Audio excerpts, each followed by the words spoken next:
Hello guys, इस video में मैं आपको इनिट कंस्ट्रक्टर के बारे में बताने वाला हूँ और डिफरेंट टाइप ऑफ कंस्ट्रक्टर्स के बारे में। तो चलिए शुरू करते हैं। इनिट कंस्ट्रक्टर होता क्या है? Constructor is a special member method used to initialize data member or object of a class. Constructor will be automatically called whenever we will create object of a class. Constructor will not return any value. In Python, we will use init method to create a constructor. अब constructor होता क्या है कि एक special member method होता है जो कि डेटा मेंबर्स और ऑब्जेक्ट को इनिशियलाइज करने में हेल्प करता है किसी भी क्लास की। ओके, और कंस्ट्रक्टर ऑटोमेटिकली कॉल होता है जब भी किसी ऑब्जेक्ट को हम क्रिएट करते हैं।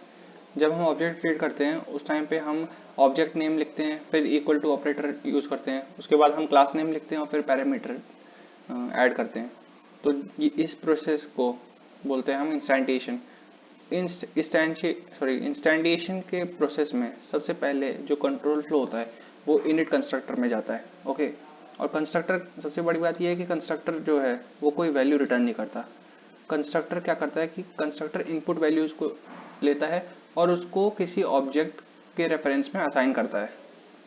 और पाइथन में हम इनिट मेथड ऐसे ऐसे करके लिखते हैं और इससे हम इनिट कंस्ट्रक्टर क्रिएट करते हैं। अब मैं एक एग्जांपल से आपको ये सब चीज़ समझाता हूँ। Example, creating a class employee which takes employee's name and age as input and create a method to show details of the employee. Okay, तो इसमें हमें एक क्लास बनानी है एम्प्लॉय। तो सबसे पहले हम लिखेंगे क्लास। ओके, ये क्लास जो लिखा है मैंने, ये क्लास कीवर्ड है। ओके, किसी भी क्लास को क्रिएट करने के लिए सबसे पहले क्लास लिखना पड़ता है। उसके बाद हम लिखेंगे क्लास नेम जो कि है एम्प्लॉय, उसके बाद कॉलन। अब इसके नीचे हम लिखेंगे दो चीज़ें, हम लिखेंगे इनिट कंस्ट्रक्टर और एक मेथड भी लिखना पड़ेगा हमें। ओके, तो सबसे पहले इनिट कंस्ट्रक्टर लिखते हैं, def init, okay, self comma name of employee and age of employee. Okay, self dot name is equal to name dot age is equal to age. Okay, अब इसके नीचे हम एक मेथड क्रिएट करेंगे। इसका थोड़ा स्पेस डाल देते ताकि ये देखने में आसानी हो, थोड़ा अच्छा दिखे। ओके, अब इसके नीचे मैं स्पेस डाल के एक मेथड क्रिएट करूँगा क्योंकि हमें एक मेथड क्रिएट करना है जो details of the employee show करेगा। ओके, सो मैं एक मेथड क्रिएट कर देता हूँ, डेफ डिटेल्स सेल्फ। ओके, यहाँ पे हम लिख देते हैं प्रिंट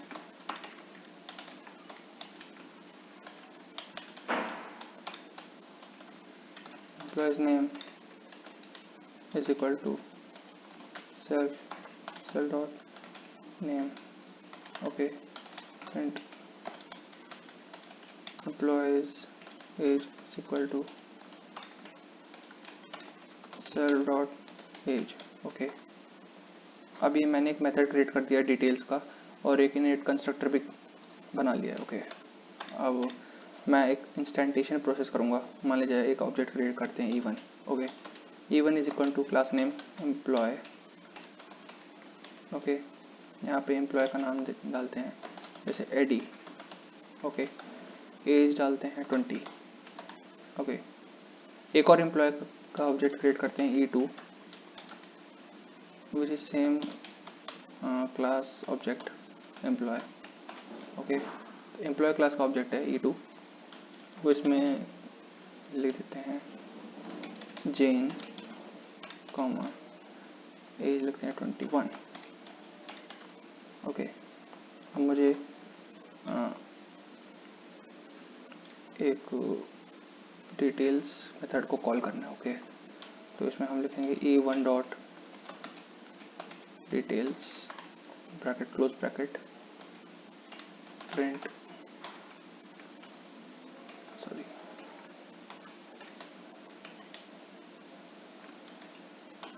ये लाइन मैं इसलिए प्रिंट कर रहा हूँ ताकि कोड देखने में थोड़ी आसानी हो आउटपुट में।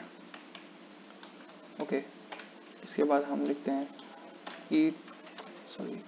E2 डॉट डिटेल्स ओके, तो ये हमने कोड क्रिएट कर लिया है। अब देखिए मैं आपको पहले इसका कंट्रोल फ्लो समझाता हूँ। मिनिमाइज कर लेते हैं। ओके, तो ये एक क्लास क्रिएट हो गया हमारा एम्प्लॉय, जिसमें एक इनिट कंस्ट्रक्टर है और डेफ डिटेल्स करके एक मेथड है। ओके, यहाँ पे मैंने एक ऑब्जेक्ट क्रिएट कर लिया है। इस प्रोसेस को हम बोलते हैं इंस्टेंटिएशन। ओके, ये भी इंस्टेंटिएशन है, ये E1 का इंस्टेंटिएशन है, ये E2 का इंस्टेंटिएशन है। ठीक है, जब इस प्रोग्राम को हम रन करेंगे तो क्या होगा कि E1 का रेफरेंस, जब इस प्रोग्राम को रन करेंगे तो सबसे पहले E1 का जो रेफरेंस है वो सेल्फ में जाएगा, क्योंकि ये एम्प्लॉय क्लास है। और अभी हमने पढ़ा कि जब इनिट कंस्ट्रक्टर को कॉल करते हैं, तो यहाँ पे एक सेकंड पॉइंट है, constructor will be automatically called whenever we will create object of a class. Okay, तो इस प्रोसेस में जब इंस्टेंटेशन किया हमने, जब एक ऑब्जेक्ट क्रिएट किया, तो क्या होगा कि इनिट कंस्ट्रक्टर में कंट्रोल फ्लो जाएगा और E1 का रेफरेंस सेल्फ में जाएगा। ओके, और इसके बाद जो फर्स्ट पैरामीटर है एडी, वो जाएगा हमारा नेम में, 20 जाएगा एज में। तो cell dot name is equal to AD हो जाएगा और cell dot age is equal to 20 हो जाएगा। मैं लिख देता हूँ, cell dot name is equal to AD और cell dot age is equal to 20। Okay, अब फिर हमने E2 का लिखा है, तो E2 का सबसे पहले मैं E1 का कर देता हूँ। ओके, अब E1 डॉट डिटेल्स में जब कंट्रोल फ्लो जाएगा तो क्या होगा कि कंट्रोल फ्लो डिटेल्स में जाएगा, क्योंकि E1 हमने लिखा है ऑब्जेक्ट नेम, फिर डॉट ऑपरेटर यूज़ किया है और फिर उसके आगे एक मेथड नेम लिखा है। तो क्या होगा कि सबसे पहले ये जो E1 है, इंटरप्रेटर ये सर्च करेगा कि ये किस क्लास का ऑब्जेक्ट है। तो ये एम्प्लॉय क्लास का ऑब्जेक्ट है, हमने ऊपर लिखा था एम्प्लॉय क्लास का ऑब्जेक्ट है। तो E1 एम्प्लॉय क्लास का ऑब्जेक्ट है, तो फिर इंटरप्रेटर ये देखेगा कि इसमें कोई डिटेल्स नाम का मेथड है कि नहीं। तो इसमें डिटेल्स नाम का मेथड है, तो क्या होगा कि E1 का रेफरेंस जो है वो सेल्फ में चले जाएगा। ओके, और फिर डिटेल्स मेथड कॉल होगा, print employee name is equal to self dot name, और हमने ऊपर देखा कि सेल डॉट नेम एडी है और सेल डॉट एज 20 है। तो सेल डॉट नेम में एडी आ जाएगा और सेल डॉट एज में 20 आ जाएगा।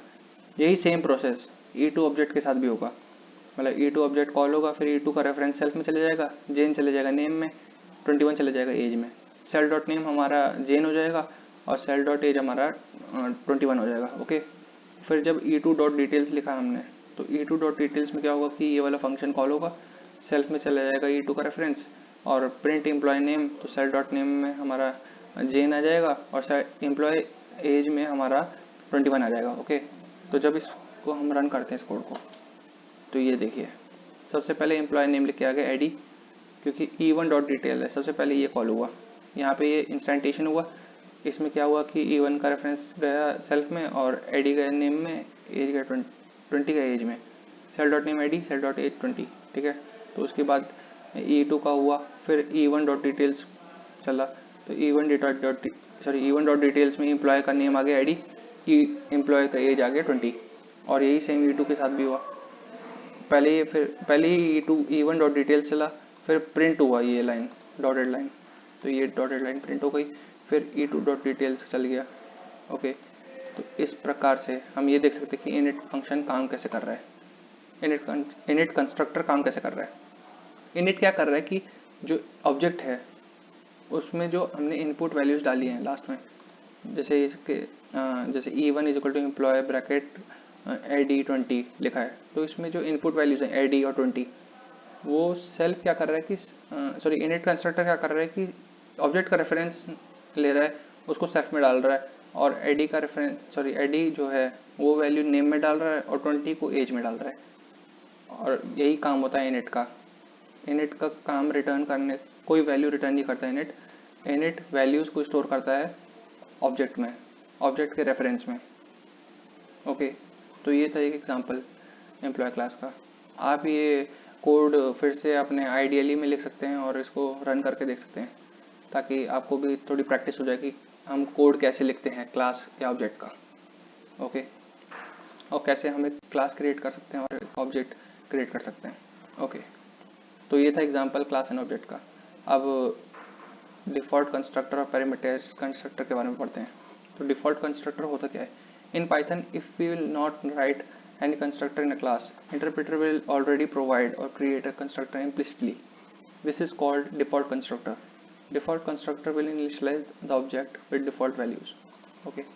अब इसका मतलब क्या हुआ? जो डिफ़ॉल्ट कंस्ट्रक्टर होता है, और जैसे इनिट कंस्ट्रक्टर में क्या किया हमने, वैल्यूज़ डाल ली। ओके, जैसे id 20, तो ये हर ऑब्जेक्ट के लिए डिफरेंट है। जैसे E1 ऑब्जेक्ट में जो नेम है वो id है और एज जो है वो 20 है।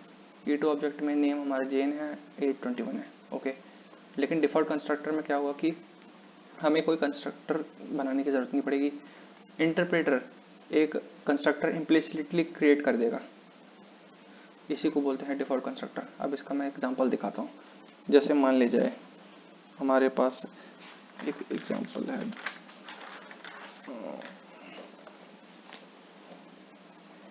जैसे कि एक क्लास है, ओके, स्टूडेंट। ओके, अब मैंने स्टूडेंट क्लास बनाई। इसके बाद मैं grade is equal to 10। Okay, number is equal to 100, नहीं सॉरी कुछ अच्छा डाल देते हैं, 36। ओके, अब ये जो वैल्यूज़ हैं ये तो हमारा क्लास वेरिएबल्स हो गए। ओके, अब इसमें हम कोई इनिट कंस्ट्रक्टर नहीं बनाएंगे। ओके, यहाँ पे डायरेक्ट एक मेथड बना देते हैं, def show self print self dot grade print self dot number. Okay, ये मैंने एक क्लास क्रिएट कर दी विदाउट इनिट कंस्ट्रक्टर। ओके, अब मान लीजिए मैं एक ऑब्जेक्ट बनाता हूँ, x is equal to student. Okay, ये क्लास क्रिएट हो गई। अब मैं x डॉट शो लिखूँगा जब, और इस प्रोग्राम को रन करूँगा तो हमारा 10 और 36 प्रिंट आउट हो गया जाता है। अब इसका मतलब क्या हुआ? देखिए, हमने इसमें कोई इनिट कंस्ट्रक्टर नहीं बनाया। इसका मतलब ये हुआ कि इनिट कंस्ट्रक्टर क्या करता है कि ऑब्जेक्ट का रेफरेंस सेल्फ में डालता है और फिर ऑब्जेक्ट में वैल्यूज़ असाइन करता है, जो भी हम इनपुट वैल्यू लेते हैं, इनपुट वैल्यूज़ लेते हैं। अब यहाँ पे कोई इनपुट वैल्यू है नहीं। ओके, स्टूडेंट के आगे कोई इनपुट वैल्यू नहीं लिखी हमने, तो हुआ क्या कि इसमें इनिट कंस्ट्रक्टर भी नहीं है। तो x का रेफरेंस जो है वो इम्प्लिसिटली यानी कि ऑटोमेटिकली बैकग्राउंड में इंटरप्रेटर द्वारा सेल्फ में चले जाएगा। ओके, मतलब इसके पीछे एक टाइप से हम ये समझ सकते हैं कि एक डेफ इनिट कंस्ट्रक्टर बना हुआ है। ओके, जो कि सेल्फ करके ऐसे लिखा हुआ है। ओके, बस ये है डिफ़ॉल्ट कंस्ट्रक्टर एक्चुअली में। मतलब हमें ये कोड लिखने की ज़रूरत भी नहीं पड़ेगी। मतलब इस टाइप का कोड ऐसे बैकग्राउंड में चल रहा होगा इंटरप्रेटर में, ऐसा कोड। ओके, ये इम्प्लिसिटली हो रहा होगा ये फंक्शन। ओके, तो हमें इनिट कंस्ट्रक्टर बनाने की ज़रूरत नहीं। इसमें हुआ क्या कि x का रेफरेंस जो है वो ऑटोमेटिकली बैकग्राउंड में किसी सेल्फ वैल्यू में चले जाएगा। ओके, तो जब हमने ये लिखा डेफ शो सेल्फ, तो इसमें क्या हुआ, ऑटोमेटिकली x का रेफरेंस सेल्फ में चला गया और x डॉट ग्रेड, अब ये जो ग्रेड है और ये नंबर हैं ये क्लास वेरिएबल्स हैं, तो मतलब इसका जो वैल्यूज़ हैं, जैसे ग्रेड इज इक्वल टू 10 है, नंबर 36 है, तो इनकी वैल्यूज़ जो है वो x में ऑटोमेटिकली असाइन हो गई। तो यहाँ पे सेट डॉट ग्रेड जब मैंने लिखा तो फिर हमारा इसमें हमारा प्रिंट आउट हो जाएगा 10, सेल डॉट नंबर में 36। ओके, तो जब मैंने x is equal to student करके x को इंस्टेंटिएट किया और फिर x डॉट शो किया तो हमारा 10 और 36 प्रिंट आउट होके आ गया। ये होता है डिफ़ॉल्ट कंस्ट्रक्टर। ओके, और इसी का अपोजिट होता है पैरामीटराइज्ड कंस्ट्रक्टर। पैरामीटराइज्ड कंस्ट्रक्टर में होता क्या है कि हम यही सेम टाइप का यूज़ करते हैं, मतलब यही सेम टाइप की क्लास क्रिएट करते हैं, बस फ़र्क ये होगा कि हम उसमें इनिट कंस्ट्रक्टर डाल देते हैं। यानी कि जो हमने ऊपर एग्जांपल लिया था एम्प्लॉय क्लास का, जिसमें कि एक इनिट कंस्ट्रक्टर था जो एम्प्लॉय का नेम और एज को स्टोर करता था, तो ये जो पूरी क्लास है इसमें जो ये यूज़ हुआ है कंस्ट्रक्टर, इसको हम बोलेंगे पैरामीटराइज कंस्ट्रक्टर, क्योंकि इसमें कुछ पैरामीटर्स इंक्लूडेड हैं। अब इसका डेफिनेशन देख लेते हैं। If you want to create an object by user defined values then we'll go for parameterized constructor। Okay, तो यूज़र डिफाइंड वैल्यू है इसमें, जैसे E1 ऑब्जेक्ट है उसका यूज़र डिफाइंड वैल्यू क्या है, नेम हमारा आईडी है और एज 20 है, तो ये यूज़र डिफाइंड है, मतलब ये यूज़र ने डिसाइड किया है कि E1 ऑब्जेक्ट का नेम क्या होगा और E1 ऑब्जेक्ट का एज क्या होगा। तो इसलिए हमने ये user defined init constructor create किया है। तो फिर इसी कंस्ट्रक्टर को हम बोलते हैं पैरामीटराइज कंस्ट्रक्टर। ओके, और डिफ़ॉल्ट कंस्ट्रक्टर में क्या होगा कि डिफ़ॉल्ट वैल्यूज़ ले लेगा। अब जैसे यहाँ पे डिफ़ॉल्ट कंस्ट्रक्टर में क्या हुआ कि जैसे ये ये क्लास मैंने क्रिएट किया है, तो इसमें जो डिफ़ॉल्ट वैल्यूज़ है grade is equal to 10, number is equal to 36, वही वैल्यूज़ हम ले सकते हैं और कोई एक्स्ट्रा वैल्यू नहीं ले सकते। और प्लस इसमें हम कोई इनिट कंस्ट्रक्टर क्रिएट नहीं करते। तो ये फ़र्क होता है डिफ़ॉल्ट कंस्ट्रक्टर और पैरामीटराइज कंस्ट्रक्टर में। आई होप आपको चीज़ें समझ आई होंगी। Thank you so much, have a nice day.